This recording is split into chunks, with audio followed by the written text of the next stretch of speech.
nos abençoe e nos envolva com a sua paz hoje e sempre. O tema que nós abordaremos hoje é Viver em Paz, tema que foi adotado pela USE Regional de Ilha Solteira, abrangendo inclusive a região de Três Lagoas. Então esse é o tema que nós procuraremos abordar nesta noite. Esse assunto foi discutido em reunião anterior, se tratava dos temas a serem utilizados no semestre, e essas são as obras que nós consultamos para fazer esse estudo: a Gênese, o Livro dos Espíritos, o Evangelho segundo o Espiritismo, Laços de Afeto, de Waldo Rodrigues e Hermãs do Povo, Pelos Caminhos de Jesus, Waldo Franco e Amélia Rodrigues, algumas biografias da internet e o Momento Espírita. Viver em paz.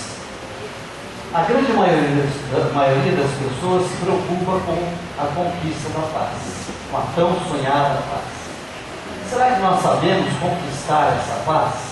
E se nós sabemos, o que temos feito efetivamente para conquistar esse objetivo?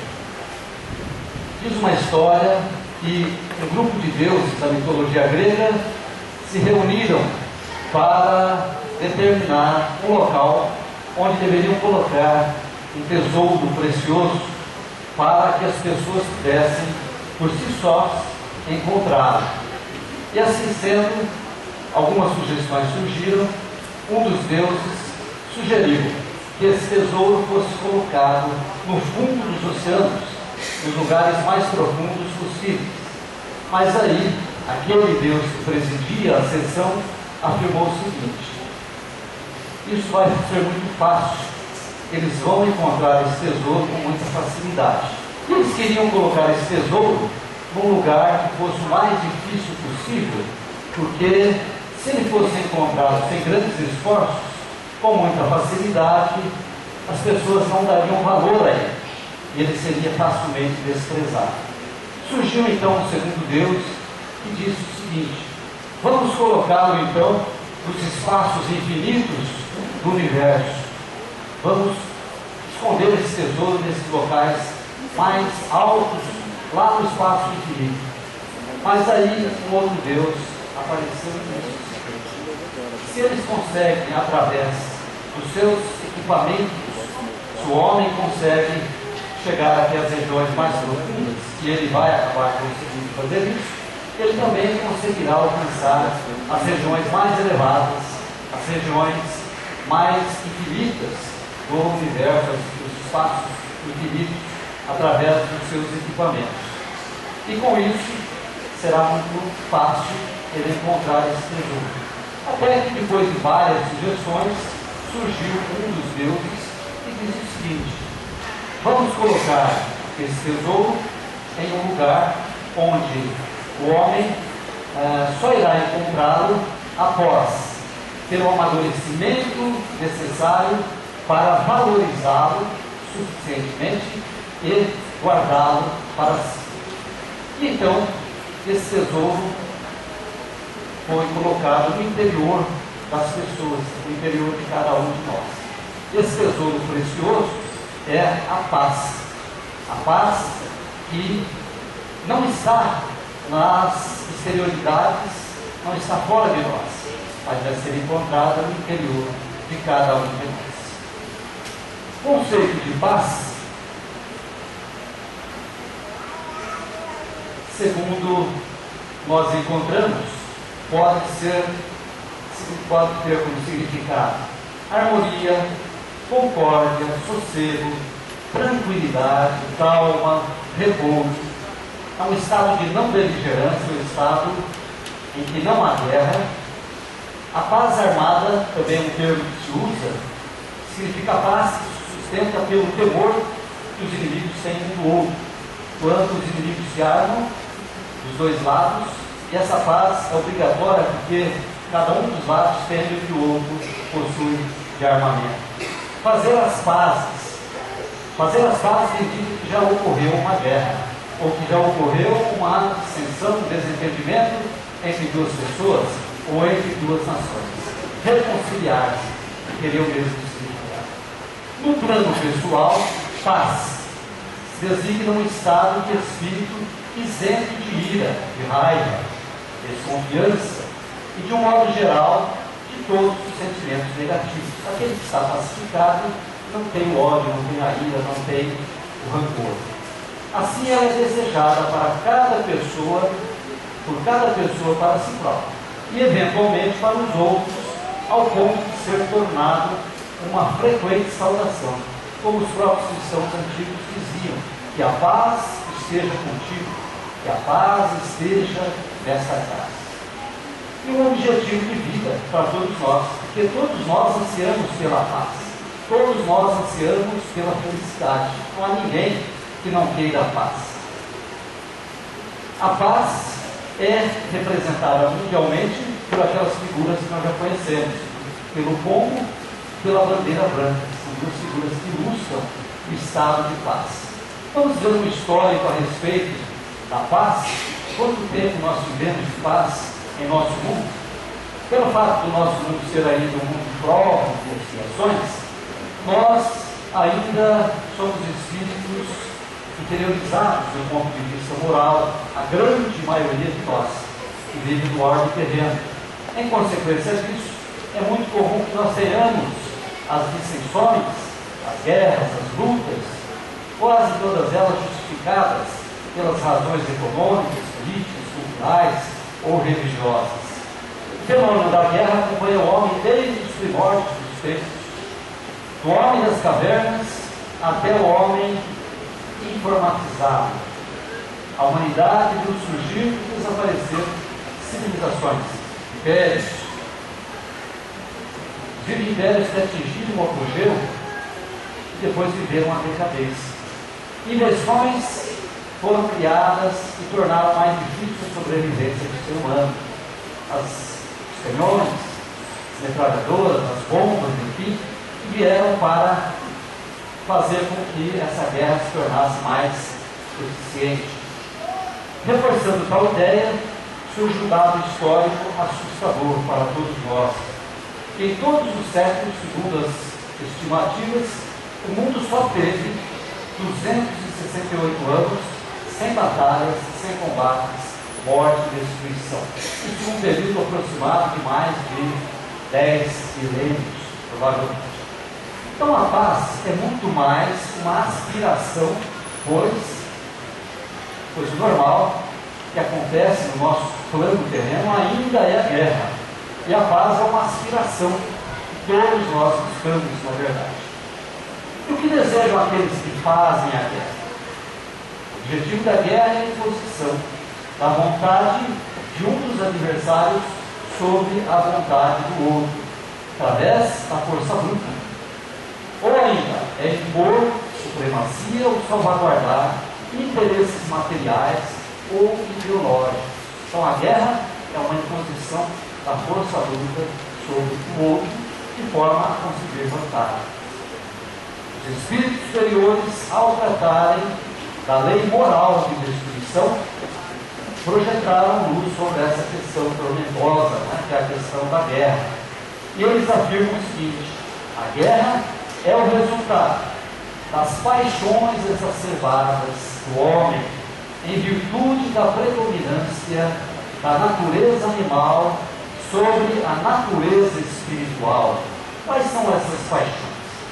O egoísmo, o orgulho, a vaidade, o ciúme, o apego aos bens materiais. Tudo isso são paixões que fazem com que nós nos apeguemos ainda firmemente às pessoas materiais dessa vida transitória, a qual um dia nós teremos que deixar para partir para a pátria espiritual, que é a pátria verdadeira. Mas o homem ainda não consegue enxergar essa realidade. Só enxerga a realidade do momento, aquela em que ocorrem os fatos presentes. Apesar do admirável progresso que o homem tem conseguido na ciência em todos os setores, inclusive com o advento do Estado de Direito, das legislações democráticas, ainda persistem as guerras, ainda persiste a violência, embora apresentando características diferenciadas. Podemos dizer que a guerra tornou-se um pouco mais humana em alguns aspectos, menos, digamos assim, bruta em alguns aspectos. Porém, ela ainda continua, apesar de todo o avanço científico do ser humano. Ele não conseguiu ainda alcançar essa paz interior que tanto a humanidade, na sua maioria, deseja. Quando o homem persistir nos seus vícios, continuará pagando pesado tributo moral que lhe granjeará o aprendizado mediante a dor e o sofrimento. A consequência desses vícios e da guerra é o sofrimento e a dor, devido à lei de causa e efeito. Por isso não estão isentos de culpa aqueles que lançam a humanidade em combates sangrentos por ambição. A grande responsabilidade daqueles que detêm o poder. Se nós formos observar, através dos livros espíritas, nós vamos observar que o poder é um dos meios que mais leva as pessoas à queda. Riqueza, beleza física, são vários, mas o poder é um deles. Porque a pessoa, quando tem o poder em suas mãos, ele pode gerar sofrimento às outras pessoas. Isso pode ocorrer, por exemplo, através das guerras. Os flagelos destruidores provocados pelo ser humano representam uma grave infração às leis morais. E, nesse caso, muitas existências lhe serão necessárias para expiar todos os crimes de que haja dado causa. Então, o homem, muitas vezes, gera esses flagelos destruidores a outros povos que vão sofrer, e depois as consequências ocorrerão para essa pessoa que provocou o sofrimento. Já que dentro da lei de ação e reação, tudo tem um efeito, né, que ocorrerá mais cedo ou mais tarde. Convém ressalvar, contudo, que a guerra, por extensão de sentido, não é apenas aquela que as nações disputam os chamados interesses de soberania, mas são também os conflitos particulares entre os indivíduos na convivência em sociedade. Então, muitas vezes, as guerras ocorrem entre as pessoas, no seu ambiente de trabalho, no seu lar, onde as pessoas se digladiam mentalmente, através de palavras, através de pensamentos ou através de atos. De acordo com a Gênesis, no capítulo 3, item 6, os males mais numerosos são os que o homem cria pelos seus vícios, os que provêm do seu orgulho, do seu egoísmo, da sua ambição, da sua cupidez e seus excessos em tudo. Então nós temos aí, na Gênesis, uma demonstração ou uma afirmação de que do egoísmo, do orgulho, principalmente do egoísmo, que é a raiz de todos os outros males, nós temos os principais fatores de geração de males para a humanidade de uma forma geral, chegando inclusive às guerras.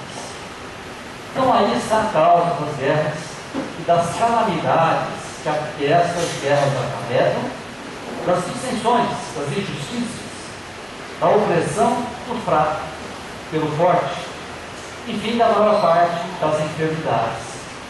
Então nós vamos ver que o egoísmo, o orgulho, os vícios de uma forma geral, são aqueles provocadores das calamidades. O homem gera as suas próprias calamidades. Não é Deus que quer que isso ocorra. Somos sempre nós, nós, os seres humanos, que geramos as nossas próprias aflições, os nossos próprios sofrimentos, através dos nossos atos. Divaldo Pereira Franco esteve certa vez em um campo de concentração e trabalhos forçados na Áustria, no ano de 1990, em Mauthausen. Nesse local, cerca de 130 mil pessoas aproximadamente, foram mortas, as câmaras de gás.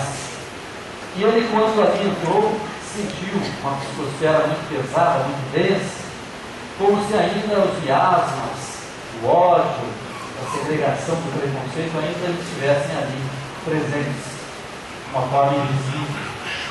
E ele então elaborou uma pergunta mentalmente, que foi a seguinte: por que será que o homem é tão impiedoso e explode essas guerras? Por que será que o homem é tão impiedoso e explode essas guerras? No mesmo instante, veio a resposta para ele, resposta mental. Porque ainda não tivemos a coragem de lutar contra as nossas paixões. Porque ainda cultivamos as pequenas guerras, são aquelas guerras entre as próprias pessoas.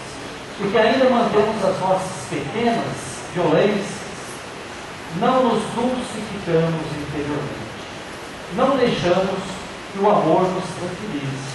É por isso que surgem as guerras maiores, porque nós temos guerras pequenas que acontecem entre as pessoas, dando como consequência as guerras maiores.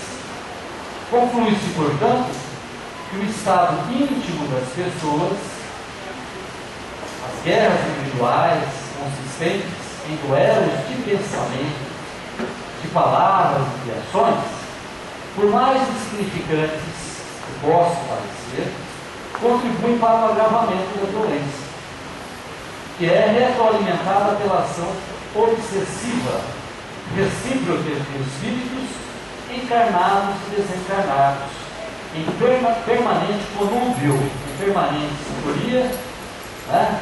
Se encontram na mesma faixa vibratória, na mesma sintonia. Então nós vamos observar, por exemplo, quando nós falamos aí de uma grande guerra, na Segunda Guerra Mundial, onde houve um grande líder, né?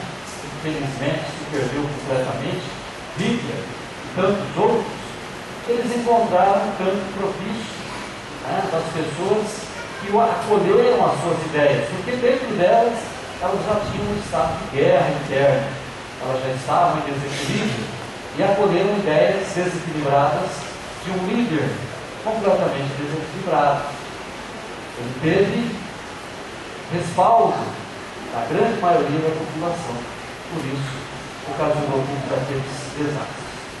Então Jesus nos dizia: deixo-vos a paz, a minha paz vos dou. Não vou a dou como o mundo a dá. Não se turbe o vosso coração, nem se atemorize. Isso está em João 14, 27. Dizia Jesus: não se turbe o vosso coração. Crede no Pai, crede também. Tenha confiança em mim, na minha paz. A minha paz vos dou. Como é a paz do mundo? Nós temos dois tipos de paz. Aquela paz que é a paz do mundo. Essa paz do mundo é aquela que todos nós normalmente buscamos, né? Nós buscamos normalmente a paz, mas nós buscamos muitas vezes de conformidade com os nossos mais variados interesses, nem sempre caracterizados pelas virtudes mais novas, pelas coisas mais edificantes. Queremos aquelas coisas imediatistas, né? Que nem sempre são as coisas verdadeiras. Essa paz é transitória, é fugaz, e muitas vezes reflete a indiferença pelos problemas dos semelhantes. Queremos o nosso sossego, queremos a nossa tranquilidade, muitas vezes não nos preocupando com a dor do semelhante, com o desespero, com o sofrimento do semelhante. Então, muitas vezes, nos encastelamos, nos segregamos para mantermos a nossa paz, o nosso sossego, a nossa tranquilidade, sem que sejamos afetados e tenhamos mais esforços para auxiliar quem quer que seja. E a paz do Cristo? A paz do Cristo é muito diferente. Essa paz do Cristo é aquela que, deixando para a posteridade a afirmação acima, endereçada aos seus discípulos, Jesus torna claro que existe uma paz diferente, que decorre da vivência os seus ensinamentos, das suas lições, os seus ensinos. Essa paz é muito mais duradoura, ela é mais autêntica e profunda, constante, estável e definitiva, e reflete a serenidade íntima do dever cumprido. A paz de Jesus não se trata de uma coisa momentânea, apenas do mundo material. Jesus extrapola esse mundo material e nos leva à promessa de um mundo espiritual, onde nós poderemos alcançar uma paz verdadeira se nós seguirmos os seus princípios tão valiosos.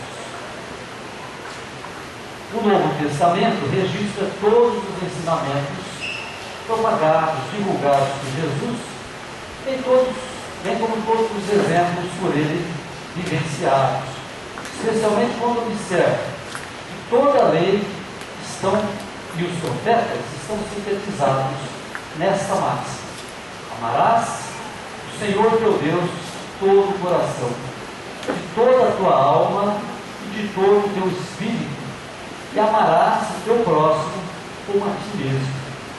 Quando nós conseguirmos cumprir esses mandamentos, que substituem por si só os 10 mandamentos da lei mosaica, que era uma lei mais passiva, do não fazer, não matarás, não cometerás adultério, não roubarás e assim por diante, Jesus sintetiza em apenas 2 mandamentos: amar a Deus sobre todas as coisas e ao próximo como a si mesmo.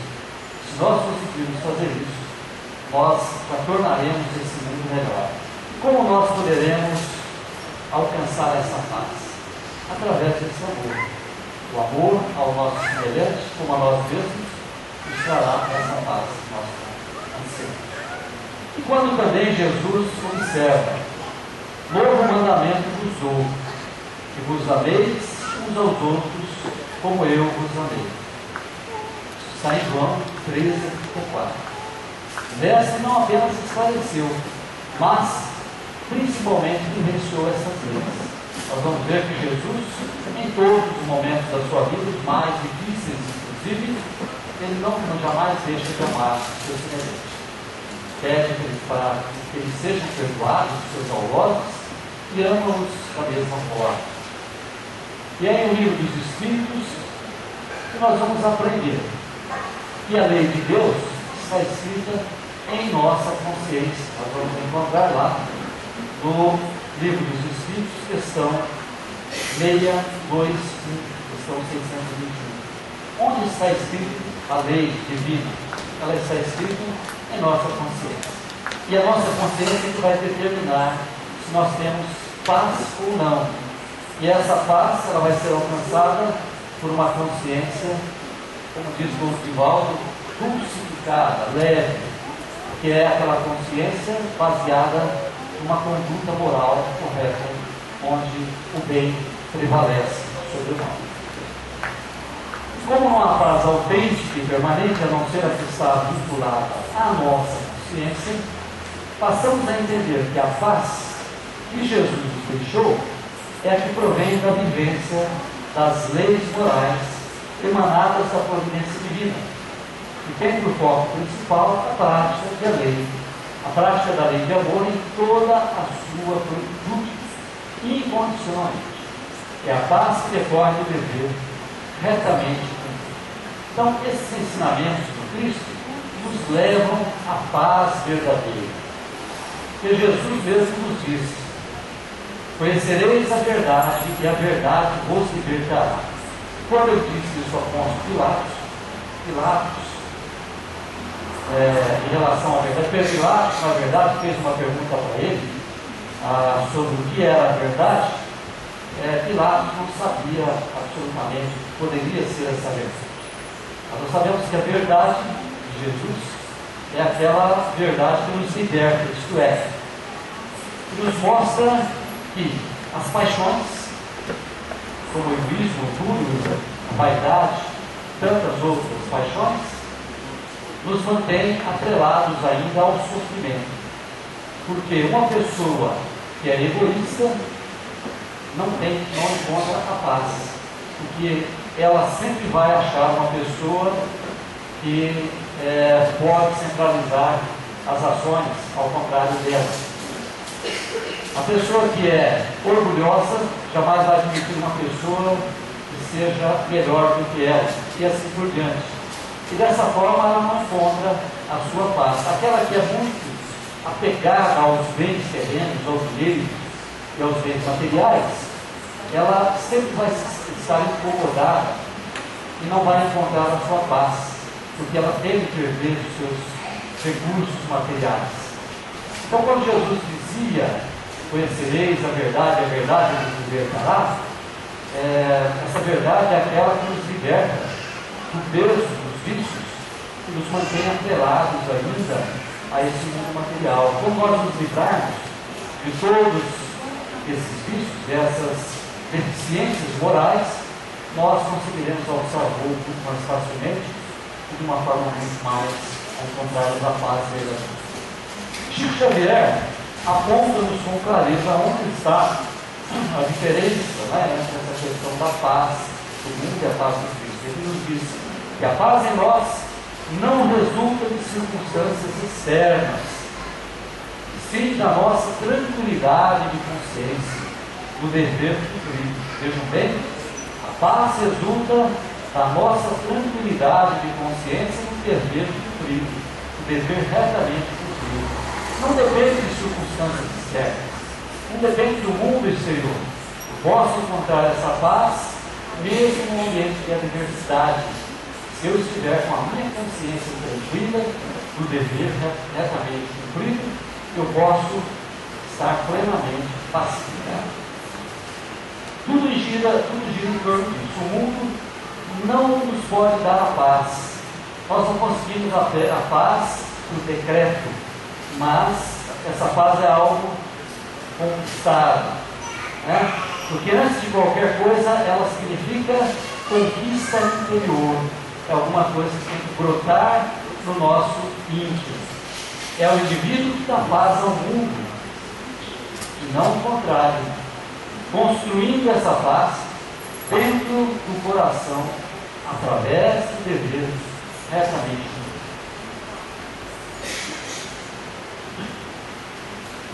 Existe uma história a respeito da paz que conta que havia um concurso de quadros, de pinturas, que seria selecionada e premiada aquela pintura que melhor abordasse a questão da paz. Então, houve toda aquela escolha dos quadros, e 3 quadros foram vencedores. Os quadros que melhor abordaram o tema da paz. Um dos quadros descrevia uma imagem de uma pastagem repleta de flores, com árvores balançando ao vento e com borboletas voando sobre essas flores, uma imagem de extrema calma, de extrema pacificação. O outro quadro, que chegou ao final, a ser finalista, foi um quadro que representava pássaros voando abaixo das nuvens brancas, um céu de abril, com uma brisa suave passando sobre, empurrando aquelas nuvens. Esse foi o segundo quadro, empatado entre os quadros vencedores. E o terceiro quadro representava um rochedo à beira-mar, que estava recebendo ondas violentas causadas por uma tempestade muito forte, onde pipocavam os raios, os relâmpagos e o vento arremessando essas águas violentamente sobre aquele rochedo. Após discutirem, os juízes concluíram que o quadro vencedor seria esse terceiro quadro, aquele quadro do rochedo à beira-mar, sob a violência da tempestade. E um dos pintores, então, não se conformou, os 2 pintores, que chegaram empatados e disseram: mas por quê? Vejam bem, qual é o sentido de você mostrar que a paz está representada em um quadro desse, de ondas violentas, em um rochedo?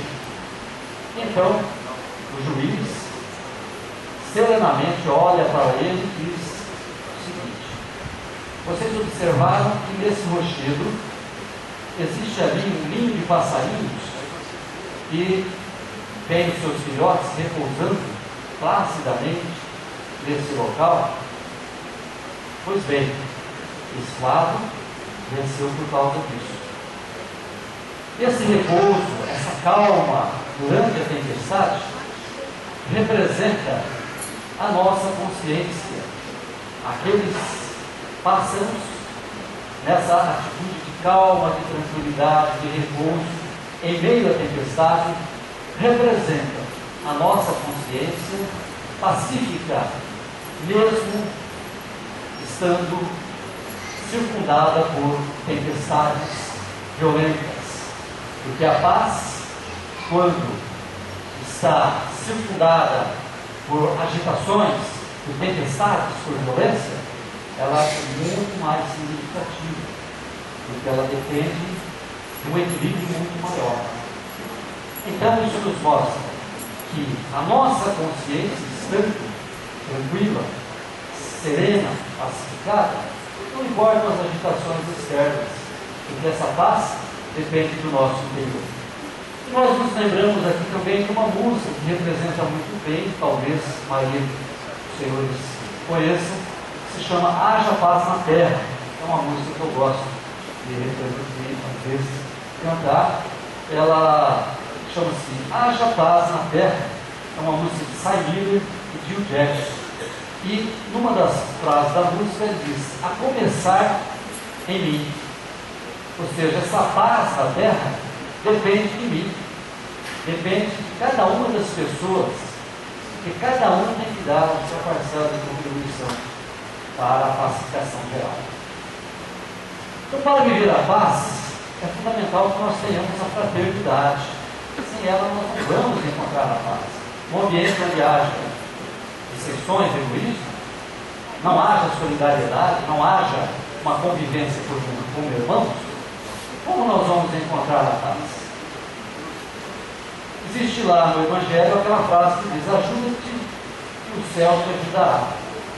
Ajude ao que te persegue e calunia. Ora pelos que te odeiam. Serve sem aguardar repulsa. Renuncia a ti mesmo. Se procuras o primeiro lugar, ser dedicado servo de Deus. Aquele que tiver a capa, dá igualmente a ele a túnica. Ao de exigir a jornada de 1000 passos, caminha com ele 2000. Então são atitudes de pacificação, de renúncia, de abnegação que nós temos com o nosso próximo, que gera em nós a paz tão necessária. E aqui um caso muito interessante de um médico, psicanalista, neurologista iniciado, austríaco, chamado Viktor Frankl. Esse médico viveu uma fase muito difícil num campo de concentração de Auschwitz, lá na Áustria. E ele passou por experiências as mais difíceis, experiências terríveis, vendo os companheiros morrerem de fome, frio, cana de gás. E ele tinha uma convicção muito forte de que havia um sentido para tudo. E ele dizia: o homem pode suportar tudo, menos a falta de sentido da vida. E ele observava que aquelas pessoas que encontravam uma razão para viver naquele local horrível, aquele local tão difícil, eram aquelas pessoas que ainda conseguiam forças para levarem as suas vidas. Alguns se suicidavam, outros corriam muito mais rapidamente. Mas, com base nisso, com essas observações e com as suas próprias convicções, ele chegou à conclusão de que o desespero é igual ao sofrimento sem sentido. E que tudo na vida tem um sentido, mesmo uma experiência difícil como essa. E ele dizia que o espírito humano tem um poder que é o poder desafiador, mesmo das situações mais difíceis. E ele conseguiu sair daquele campo de concentração, onde ele perdeu sua mãe, seu pai, a sua esposa, um irmão. Ele só conseguiu se salvar, ele e uma irmã. Apesar de tudo, ele conseguiu escapar, e foi uma experiência interessante, porque numa das ocasiões havia um trem que levaria pessoas para um determinado local que ninguém sabia, e ele estava para entrar nesse trem, foi designado para entrar nesse trem, quando então um jovem chega até ele e diz que precisaria ir nesse trem e se poderia tomar o lugar dele, porque ele queria ir para um lugar melhor. E como ele era um pouco mais velho do que esse jovem, ele pensou, acho que ele poderá, pelo fato de ser mais jovem, precisa ter mais oportunidades do que eu. E aquele jovem então tomou o trem. Posteriormente, ele ficou sabendo que todas aquelas pessoas que entraram naquele trem foram levados para a câmara de gás. E ele se salvou graças a isso, talvez o seu destino ou algo assim. Então, ele, quando saiu desse campo de concentração, ele se tornou médico, jamais deixou que o rancor, que o ódio, que a raiva, enfim, contaminasse o seu espírito. Ele se tornou um dos grandes médicos, psiquiatras do mundo, indo viver nos Estados Unidos, e tendo sido uma pessoa altamente conceituada, um exemplo de força, de otimismo, enfim, de determinação nesse sentido. Né? Existem alguns conflitos que nós precisamos vencer para alcançar a paz. Vencer o medo. Medo muitas vezes nos leva a nos tornar pacientes, nos leva a nos tornar incomodados com alguma situação. Então, o medo de ficar doente, o medo de morrer, de perder o emprego, o medo da violência, de perder o bem material, o ente querido, o medo de amar, tudo isso faz com que nós não tenhamos aquela paz necessária. Precisamos, então, vencer esse medo. Precisamos passar por cima disso, vencer a raiva. Né? Então, o mecanismo de defesa certo causa tantos estragos, infelizmente. Se remoemos a raiva, ela se transforma em ódio, em rancor, em ressentimento, em desejo de vingança. E isso tira a nossa paz. Não vamos encontrar a paz contendo esses sentimentos negativos. Então é preciso o quê? A ternura, a gratidão, uma palavra de conforto. Tudo isso é um antídoto para esses males que nós citamos assim. Então a paciência pode ser considerada como a ciência da paz. Paciência, ciência da paz.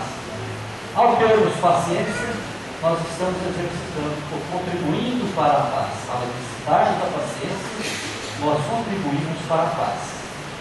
Então, a nossa contribuição para o mundo, de acordo com um dos grandes missionários desse planeta, que foi Francisco de Assis, mais abnegados, mais elevados espíritos, é amar mais que ser amado, perdoar mais que ser perdoado, compreender mais que ser compreendido, tolerar mais, ter mais paciência, aceitar mais o próximo, os defeitos próximos, porque nós também somos imperfeitos. Então o dever na prática da paz começa no ponto em que a nossa atitude ameaça a paz do outro, ameaça a tranquilidade do nosso próximo e termina no limite que não gostaríamos de ver ultrapassado em relação a nós mesmos. Então todos nós temos o dever de não ultrapassar os nossos limites para que isso não interfira no limite do próximo. E aí nós temos algumas figuras que são figuras extremamente importantes em nosso planeta, nos trazendo um ambiente de paz, nos trazendo o exemplo da paz.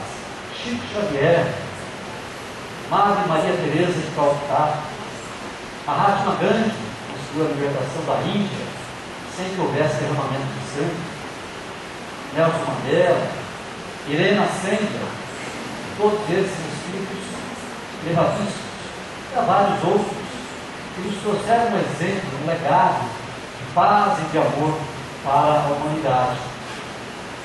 Irena Sendler é um caso interessante também de uma enfermeira que vivia na Polônia, na época da Segunda Guerra Mundial, e que, pelo fato de ser judia, ela trabalhava também naquela região no gueto de Varsóvia, onde ela morava, e ali ela realizou uma tarefa extremamente importante de salvar 2.500 crianças que fatalmente seriam mortas. Muitas dessas crianças eram escondidas em caixas de ferramentas, em diversos locais, para que as autoridades não levassem para os campos de concentração. Então ela conseguiu salvar essas crianças, foi descrevendo uma lista com os nomes dessas crianças, guardou em um frasco, enterrou esses frascos, para que quando terminasse a guerra, ela pudesse conseguir encontrar as famílias dessas pessoas. Infelizmente, a grande maioria dos pais já tinha morrido, mas ela conseguiu salvar cerca de 2.500 pessoas, sendo depois descoberta, foi torturada, quebraram-lhe as mãos, quebraram-lhe as pernas, e ela, por muito pouco, não é levada à morte também. Mas realizou um trabalho maravilhoso, uma heroína realmente, que expôs a própria vida para salvar tantas pessoas. Quem assistiu aquele filme, A Lista de Schindler, também foi um industrial alemão que salvou cerca de 1.000 pessoas. Na realidade, ela salvou mais do que isso, 2.500 pessoas. O viver em paz é seguir aqueles ensinamentos que Cristo tanto nos ensinou. É amar a Deus sobre todas as coisas e ao próximo como a nós mesmos. Isso é suficiente para nos trazer a paz. Porque se nós não desejarmos ao próximo o que não queremos para nós, e desejarmos ao próximo todo o bem que nós desejamos a nós mesmos, nós estaremos produzindo a paz. Vimos recentemente um caso interessante que eu trouxe para mostrar um confronto que ocorreu no trânsito de São Paulo, agora em janeiro, ou início de fevereiro, me parece que foi em janeiro. Eu estava assistindo pela televisão, então gravei esse fato em que um pai de família estava conduzindo um carro com a sua esposa e uma criança.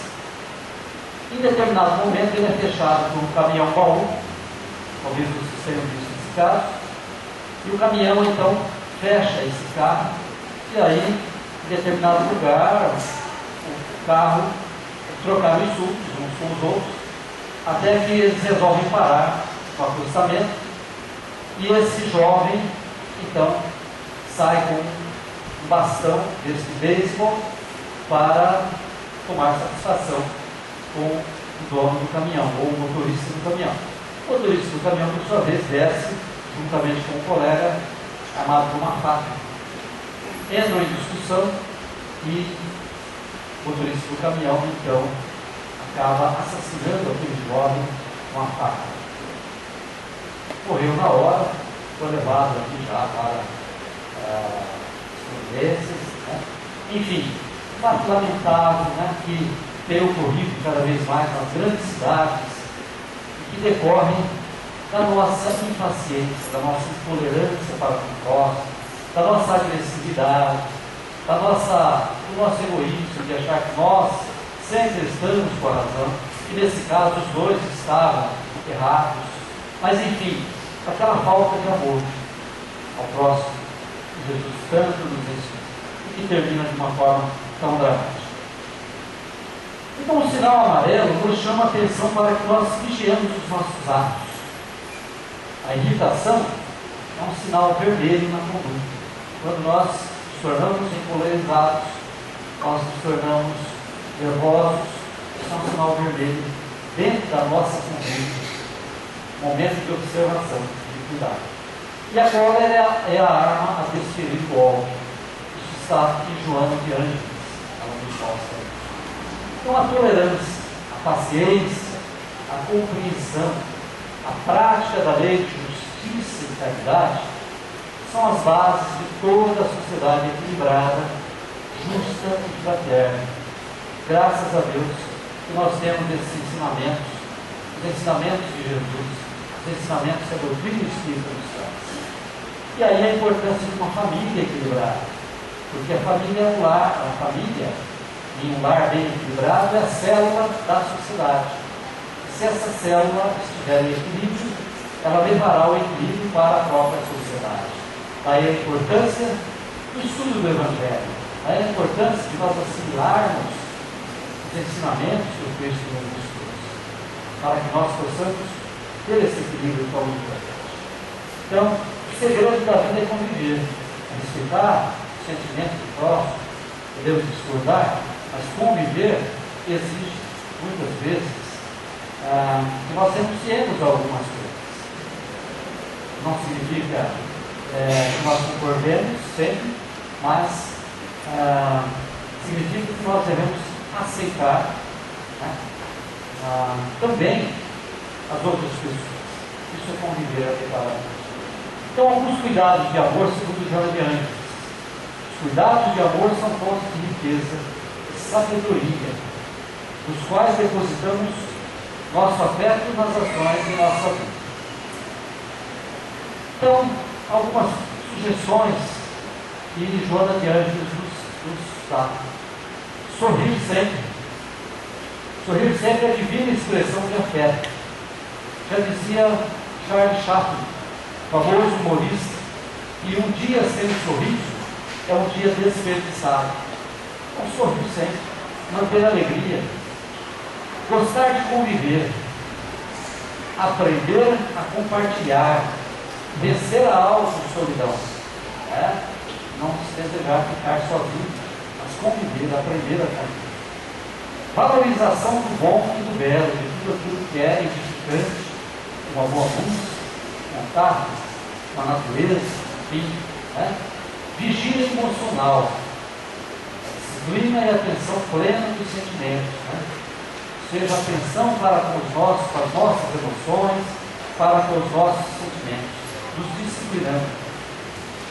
Disponibilidade, isto é, ser prestativo e cativante, alivia e gera otimismo.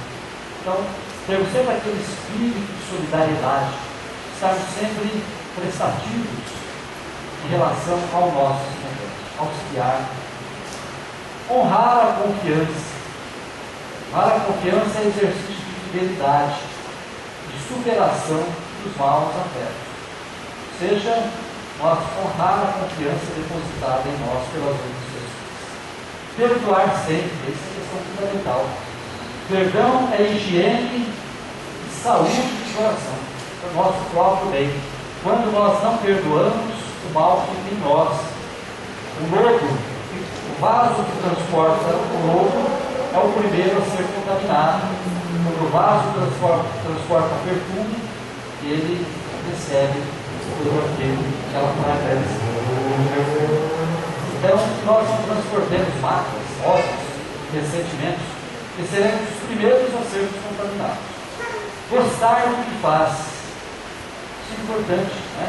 É termômetro de quanto gostamos de nós. É importante fazer aquilo que nós gostamos e aquilo que nós fazemos, fazer com a maior boa vontade possível. Orar pelos desafetos. Orar pelos desafetos é sinal evidente de melhora da alteridade.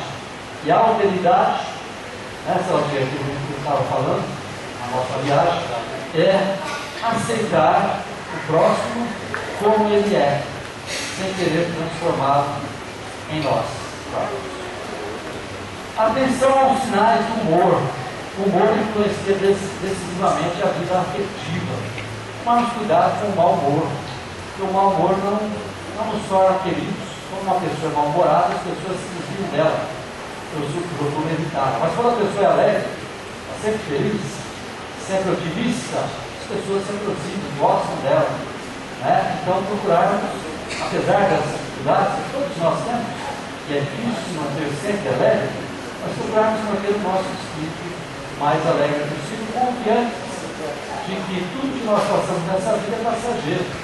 Né? Tudo passa. Como disse, como o próprio Chico Xavier uma vez, estava passando por grandes problemas, por grandes dificuldades, e ele pede então a Maria Santíssima que diga para ele o que ele poderia fazer para sair daquela situação difícil, e então a resposta vem. Por pessoas que chegam até Maria, né, e diz para ele: Chico, tudo passa. Tudo passa. O sofrimento também passa. Se nós sofrermos resignadamente, ele passará ainda mais rápido. Então busquemos sair com mais otimismo, com mais alegria. Solução de conflitos. Solução de conflitos é fazer uma viagem interior de autoconhecimento e busca de resposta. Buscar os nossos conflitos interiores, superá-los, conhecendo a nós mesmos. Aquela busca que conhece a ti mesmo. Saber discordar. Saber discordar é a prova significativa da inteligência interpessoal. Não discordando agressivamente, mas discordando de uma forma respeitosa. Cultivo da simplicidade. A simplicidade é sintoma de conexão com a essência da vida. Buscando as coisas simples. Ter coragem para amar. Amar tornou-se uma coragem ante a indiferença humana. Busquemos o amor. Tão pregoado, né? Criar e recriar laços. É construir elos afetivos, revitalizar as alegrias, reinventar a rotina. Fazer amizades. Né? Termos novos amigos sempre. Isso é extremamente importante para nosso crescimento íntimo. Ser assertivo, isto é, saber conviver bem com os sentimentos. Né? Saber conviver bem com os sentimentos. Ternura e cordialidade são cuidados essenciais de afeto para o dia a dia. Sermos cordiais, respeitosos, tolerantes para com as outras pessoas. Cultivar permanentemente o gosto por crianças. Né? Porque as crianças são esperanças para um futuro melhor. Né? Elas representam a pureza, a inocência e a perspectiva de um mundo melhor. Ser espontâneo, agir com naturalidade e ética em todas as situações. Olhar a natureza. Os princípios universais estão contidos na vida natural. Isto é, temos um tempo para observarmos também a natureza. Muitas vezes na nossa vida tão agitada, nós esquecemos disso. No nosso dia, acabamos esquecendo das coisas que são belas que a vida nos traz. São as flores, o rio, o céu azul, enfim, os pássaros, tanta coisa bela que muitas vezes nós deixamos de observar. Amabilidade e ternura formam um piso para o relacionamento edificantes, trazendo a paz desejada. Então, a espiritualidade superior já nos deu um roteiro seguro. O dever começa precisamente no momento em que, ou no ponto em que, a nossa atitude ameaça a felicidade ou a tranquilidade do nosso próximo. Termina no limite que não gostaríamos de ver ultrapassado em relação a nós. E enfim, para nós encerrarmos a nossa fala, aquilo que é uma prática que deveria ser adotada por todos nós, que é a prática do culto do Evangelho no lar. O Evangelho no lar é luz no nosso lar, porque nos traz o equilíbrio, nos traz o esclarecimento, nos traz mais harmonia dentro do nosso lar. Estimula a fraternidade, é um estímulo ao estudo das questões espirituais da vida, a instrução espírita, talvez tenha que ter instrução, os ensinamentos de Jesus, é a defesa do lar, de espíritos mal intencionados, espíritos desequilibrados. É despertamento do coração para as questões espirituais. É a elevação de faixa mental superior, que nos leva a elevar os nossos sentimentos e os nossos pensamentos. É auxílio aos desencarnados menos esclarecidos, que muitas vezes não estão pacificados, precisam receber as mensagens do Evangelho de Jesus. É a correção das más tendências nossas, a luz do Evangelho, para que nos modifiquemos e nos transformemos, pacificando os nossos sentimentos. É a preparação do futuro, presente hoje para um mundo melhor. Então, aquele que cultiva o Evangelho no lar faz da própria casa um templo de Cristo. Nós possamos então meditar em tudo isso, refletir a respeito dessas questões e que nós possamos cada vez mais estarmos preparados para manter em nós o espírito de amor e calma, o espírito de paz que tanto é necessário em todos os tempos, sempre foi e sempre será. Muito obrigado a todos, que Jesus nos abençoe hoje.